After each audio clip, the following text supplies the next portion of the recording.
This podcast is a conversation by Julie Benetti and Susan Barbaro and is a production of VI Alliance, copyright 2019. And this chart-busting hit, Alone Leave Me, courtesy of New Threads, is available everywhere.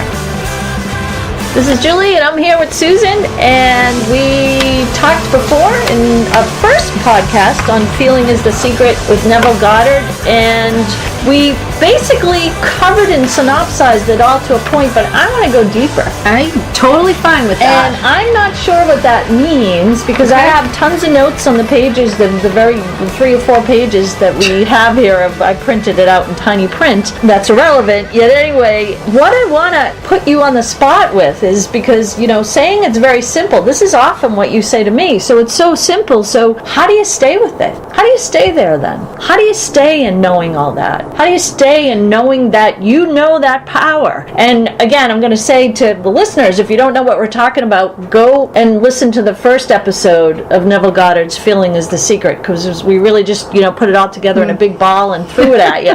And so what I want to say is, okay, great. And it's funny because this is usually what you say to me. Oh, great. You know it. So then do you do that every day? How do you do it then? So it's so simple. Why can't you remember it? And that's not to you directly. That's just a generic to all of us. If we're such powerful beings, why do we wake up and forget? You know why I think, and I'm not sitting here giving the answer, but it's habit. It's so easy to go into, so, you know, whatever it is, because guess what? I'm going to come over here and I'm going to say, oh, Julie, blah, blah, blah, and blah, blah, blah. I came in, well, I'm not going to go into it, but I had to just get it out of my system. I had to physically get it out of my system, and then, you know, but if I didn't, you're going to turn around and you're going to say to me, you're going to try to fix it for me. And I'm going to be like, oh, good, Julie's going to fix it. Julie's going to make me feel better. And it's up to me to say, I have to change the habit. Again, is the glass half empty or is it half full? I have to start seeing it half full. Yeah, but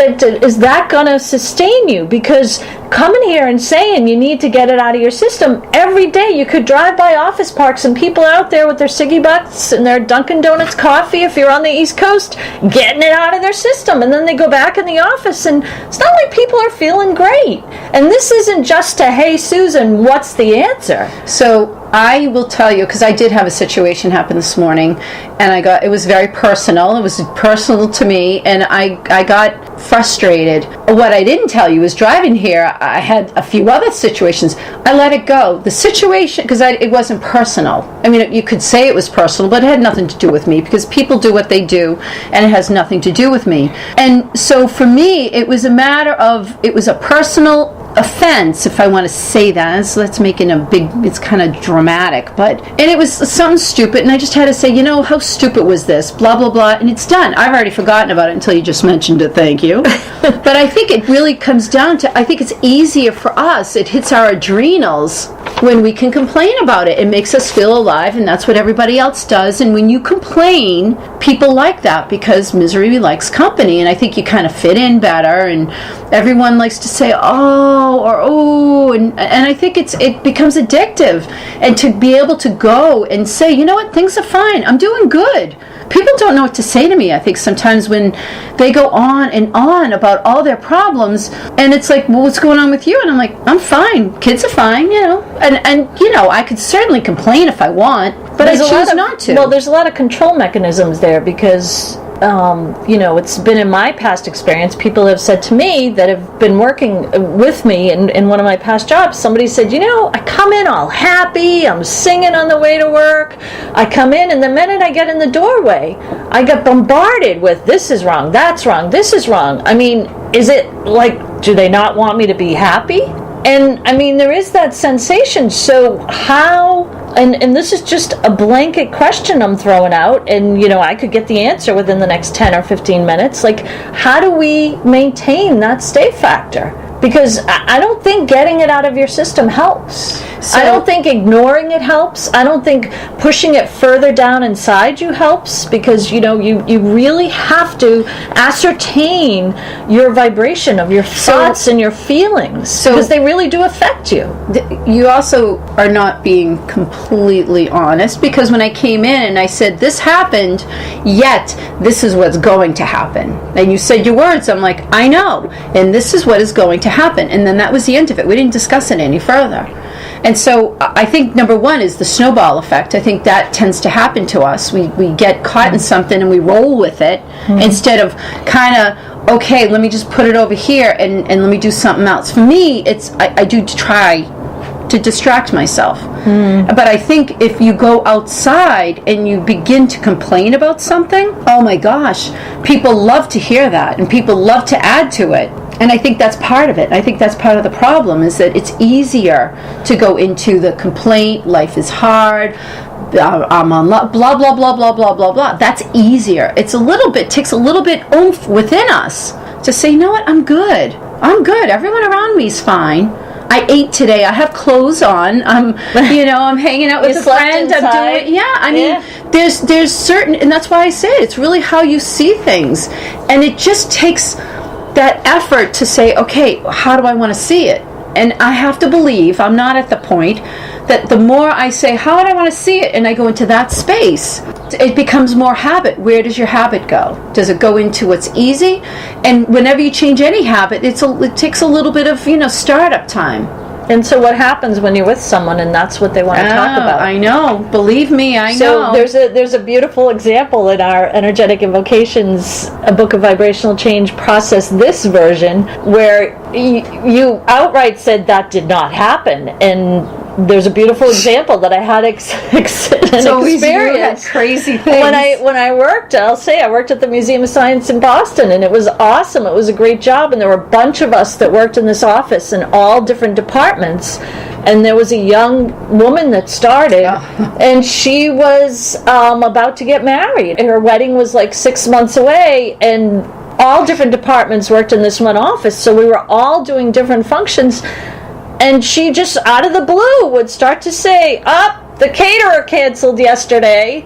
And she just wanted to talk about everything that was going on with her wedding. And it had nothing to do with what any of us were doing, yet that's the quote-unquote social aspect. And you go out any night, you go to a bar, you go to a restaurant, it's funny, it's a lot of times in New England and other places as well, people talk about the weather. If they're not talking about the weather, they're talking about some gripe or some sports team or some, so is there Although peer our Boston pressure? Teams are pretty good, so that doesn't happen too often lately. But. So, and it's funny because when I was teaching English as a second language, when I was in Asia, the comment was not, how are you?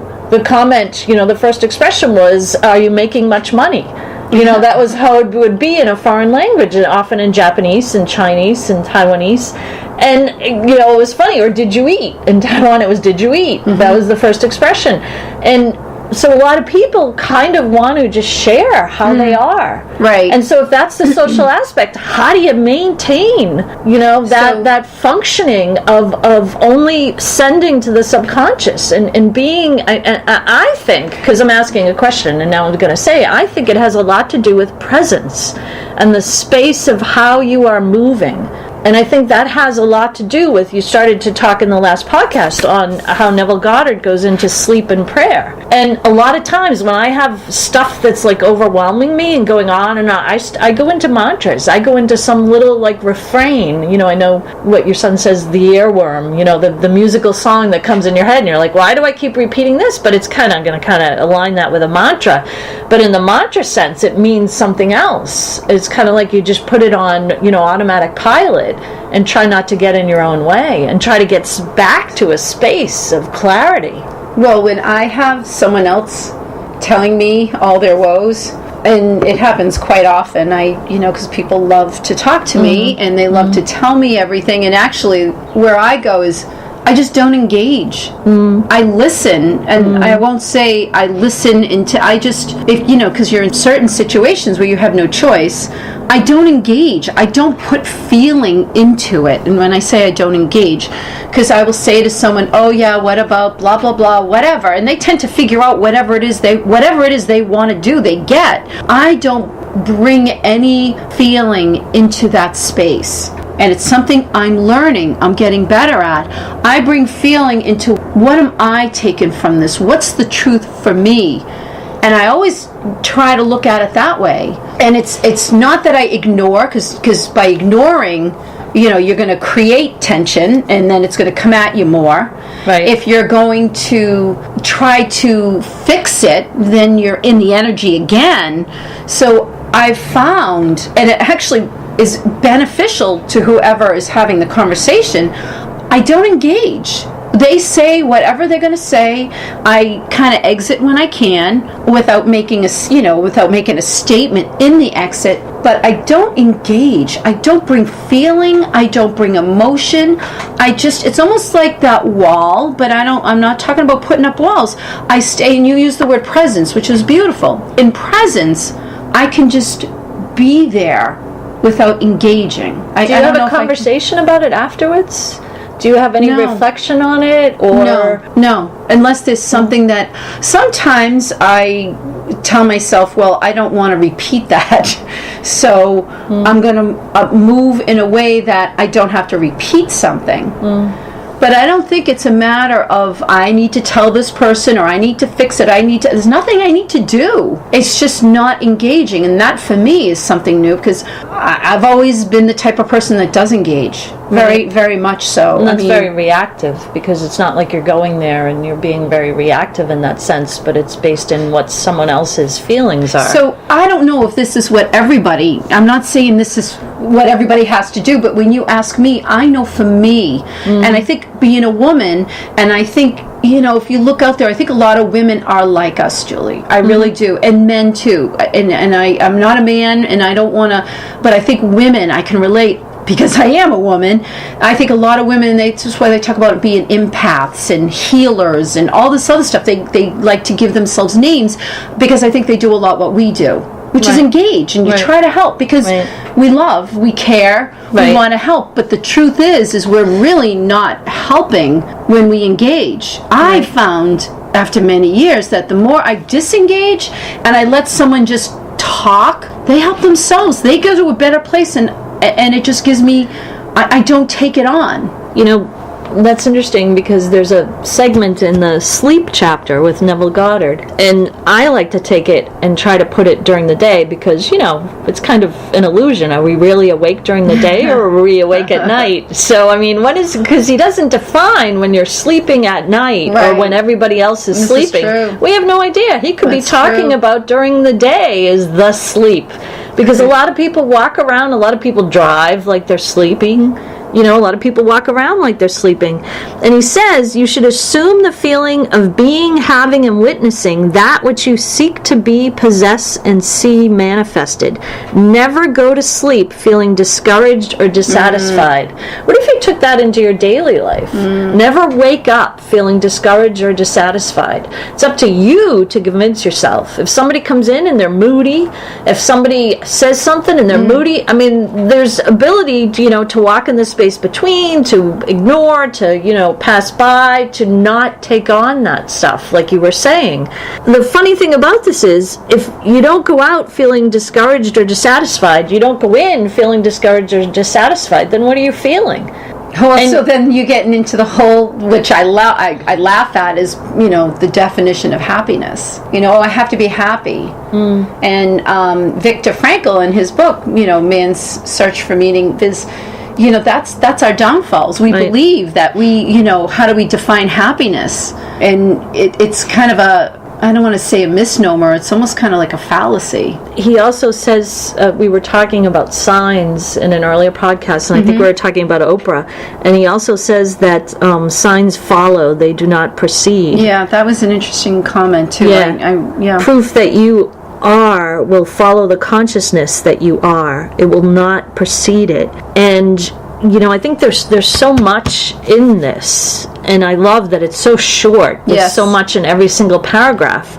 And to make it simple, is also, yes, it is very simple, yet there's so many layers to it that the simplicity of it is not overwhelming, but it's immensely powerful. And it's immensely powerful to know that this is something that everybody has. This is an awareness that everybody has. This is a power that everybody has because we all feel. And I will say, last night I went for a walk with my husband, and a bunch of thoughts came through, and I'm like, no. I wasn't saying expressing. He said, "Oh, what are you thinking about? What are you?" And I was like, "I'm not going to say anything," And I said, "Oh, look," I was kind of just looking at things that were present right now in our now. And as I was outside, I was aware of such an immense feeling, and I texted you. It was just overwhelming sadness. And I thought, okay, I'm reading, Feeling is a Secret. What do I do with this? Or how do I express, or what do I, and I asked you because, it's like a corroborative thing going, is it, and you're like, no, I don't, I didn't, but I also went out and I got a full-fledged issues of problems and whatever, and I thought, okay, so I had to disengage. So maybe in disengaging, and I'm just using the word for lack of another word to use, I didn't feel anything. And it's funny, from that I realized, I'm like, when I go out and I power walk, I really enjoy being by myself. I also saw another Instagram post at someone, like, you reach a certain point where you just enjoy being by yourself. Right. And, it's funny that you talked about how powerful this is in its simplicity. I studied and am an acupuncturist, and I remember there's 8 basic principles, and I learned those 8 basic principles, and then 3 years beyond learning those principles, it's all these different systems, and they put it all together, and they have names for it, and they use one person, and it becomes like, how do you memorize all this? And of course I passed my boards, so I did memorize it, but to be honest with you, to practice, I just go back to the 8 basic principles. And it doesn't matter what Giovanni Maciocia is really, the Italian guy, which is funny, is who everybody uses, all the standard tests, everything's tested on what he has defined, because they have to test you somehow. I understood where he was going with it, but I never memorized his terms. Right. I just went to the basic principles, and for me, if I stay very basic, the power of it is enormous. If I get so caught up in all the definitions and all the words, I can get lost in that, and I think there's something to that. The more I pull away, I get the power of it. Well, there's a lot sourced in the basic, because it's, Einstein even has that quote, supposedly, that if you can't explain science basically, then you don't know what you're talking about, or whatever it is. To a third grade. Right, at a third grade level, right. And so when I was expressing that emotion last night, and I was kind of saying I wasn't going to affect my husband with it, I wasn't going to affect you with it, but I was like, okay, well, how do I not even just process it? And I think this peace, Feeling is the Secret, goes so well with the Kabbalion and the energy of it, because I happened to just pop on my phone and I came across audition of the singer Keala Settle for The Greatest Showman singing This Is Me. And I don't know why I came across it. It just popped up on my phone, and sometimes that occurs. I could have turned on the TV or something, and so what I'm really saying is here, the music. What I did was I put it on, and it showed her audition and what occurred in the vibration of the room, and participating in that, like, you couldn't not feel something different. And there's an external thing kind of affecting you, but helping. In this case, it helped me move to another feeling. It helped me move and process, I guess, that sadness that I didn't really know what it is. And it's great, because what you did say before about, people expressing, they're empathetic, and they, how do they exist? And there's so much going on in the world. And, we do say in our Trump and Oprah podcast, I mean, he does access and manipulate and has immense workings and skill set of persuasion that he does with people's feelings, and yet Oprah does in another way. And so you see that on the outside, yet we can all do that on the inside for ourselves. And I think there's so much in Neville Goddard's piece, Feeling is the Secret. I mean, I even want to touch base on how he talks about when your subconscious creates, when you kind of go in without, if you go in without those dissatisfied feelings, and you go in with, unbelievable possibility and no limitations, and I'm talking about when you go into your sleep, and your subconscious works out things, what occurs the next day is all a product of what you created during, the night before. I thought that was amazingly, beautifully put together. So if you're walking through the day going, why are they doing that to me? Why is this happening? Who is doing what? How am I, you have no control whatsoever. Well, you created it all. And that gives that ideology to you created it all a whole different understanding. Well, once again, that means you're responsible. Right. Most people like to say, oh, I'm just bad day, bad luck today, things are not in sorts, things are out of sorts, and it's once again, and some people are going to listen to this and say, oh, that's garbage, because they don't want to do that work. Or someone's going to say, wow, I have absolute control over that. And then, when I share the things that I talk about and you do, it's not listen to us. We're trying to share ways in here we are in the 21st century to put this to use. Right. Because we live in a different world than we did 10 years ago with social media. Right. And everything, and with smartphones, and we live in a whole different world where now we're bombarded 24/7. And so the things that we're saying, suggestions, I'm not overriding anything he's saying. Mm-hmm. I'm not disagreeing. Mm-hmm. I'm saying, okay, this is what he says. I get it. How do I put that into use in today's world? Right, exactly. And another really poignant thing is that we are creating all of this, yet our reactions to all of this are also affecting our subconscious. So our reactions are then bombarding our subconscious and creating more limitations based on what we're creating. It's like we're or creating bigger possibilities. Exactly, depending on what our reactions are.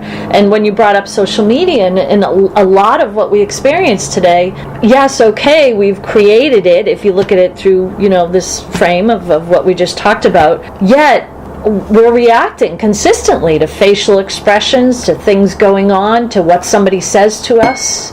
And so even maintaining almost a solidarity in our reactions is so important. So it's, I just got a text, and it relates completely to this, because yesterday we were out and we went out for a walk and we were talking about certain things. And I pointed, and she was talking about some challenges, and I was like, what about this? What about that? And she just sent me a text, ironic.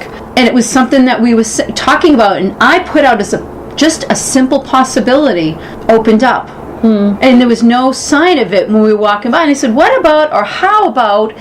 And she just sent me a text, and her message was ironic. And it goes right to what we're saying. If, what are you going to put out there? Possibility?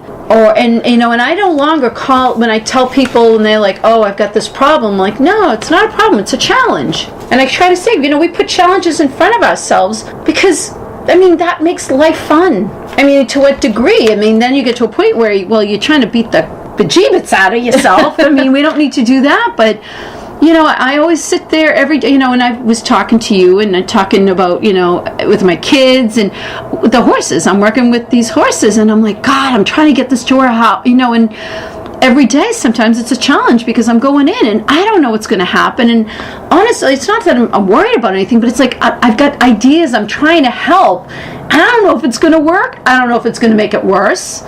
If I'm going to try to do something and it's going to backfire and it's going to make it worse, I have to go out there, and sometimes I have to push myself and I say, all right, am I going to look at this as a problem, or I'm like, nah, I'll figure this out. It's going to work out. And it's interesting too, because what you're talking about too is what he says in the end of this chapter about sleep. While you are awake, you are a gardener selecting seed for your garden. Your conception of yourself as you fall asleep is the seed you drop into the ground of the subconscious. Dropping off to sleep feeling satisfied and happy compels conditions and events to appear in your world which confirm these attitudes of mind. As in consciousness, so on earth. Thank you for listening to this production from EI Alliance. Check out our Amazon authors pages for books and podcasts. Find New Threads music and their latest album on iTunes, Spotify, and newthreads.us.